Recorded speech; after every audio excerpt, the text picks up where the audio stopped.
Bible, with all its books and chapters, there's one single verse that people often say captures the whole message in one sentence. Today, we're going to unpack that verse and see why it's considered so incredibly powerful. Let's get right into it. Hey everyone, and welcome to Quick Biblical Thoughts. In this explainer, we're doing a deep dive into John 3:16. You've probably seen it everywhere, right? It's often called the gospel in a nutshell. Our goal today is to really break it down piece by piece to get to the heart of its amazing message. And here it is, John chapter 3, verse 16. It's got to be the most famous verse in the Bible, and for a really good reason. It's like the entire story of the gospel packed into just a few words. So let's peel back the layers and see what makes it tick. So, the very first part of this verse sets the stage for everything else. And what's so powerful is where it starts. It doesn't begin with our problems, or rules, or judgment. Nope. It begins with something absolutely foundational, God's boundless love. Just look at those first few words. The order here is so important. The story doesn't kick off with human sin or how we've messed up. It starts with God. It starts with His initiative, His action, His love. That perspective is the launch pad for everything that follows. This completely reframes how we see God, doesn't it? The starting point isn't some cosmic problem we have to fix. It's a relationship. The verse immediately paints a picture of God as a loving father, not some angry, distant judge. And who is this love for? The whole world. That was a radical idea. It means this love isn't just for one special group. It's for everyone, no matter who they are or what they've done. Okay, so from the nature of God's love, the verse then pivots to the demonstration of that love. It shows us that this isn't just some passive feeling. Real love is an action. It's proven through what can only be called the ultimate gift. And here it is, the core action of the whole verse. The love it just described isn't some vague idea. It's expressed in a very real, very specific act of giving. The verse connects the dots directly from the intensity of the love, so loved, to the incredible scale of the gift.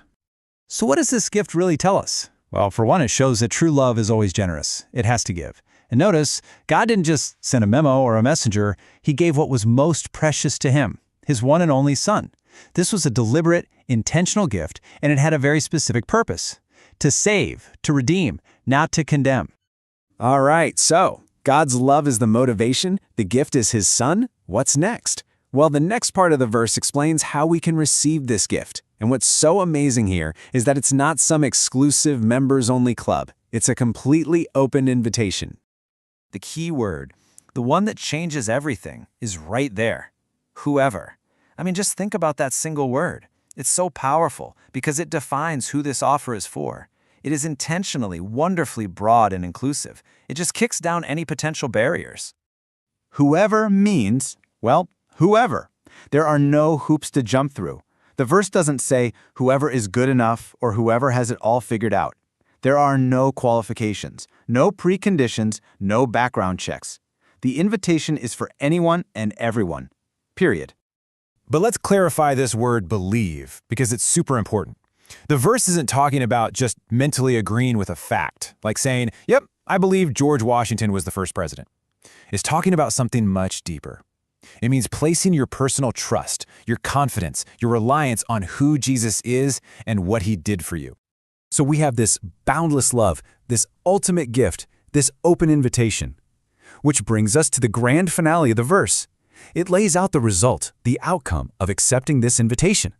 And it is a promise of life. The verse presents two paths, two possible destinies, in a really stark contrast. You have one or you have the other.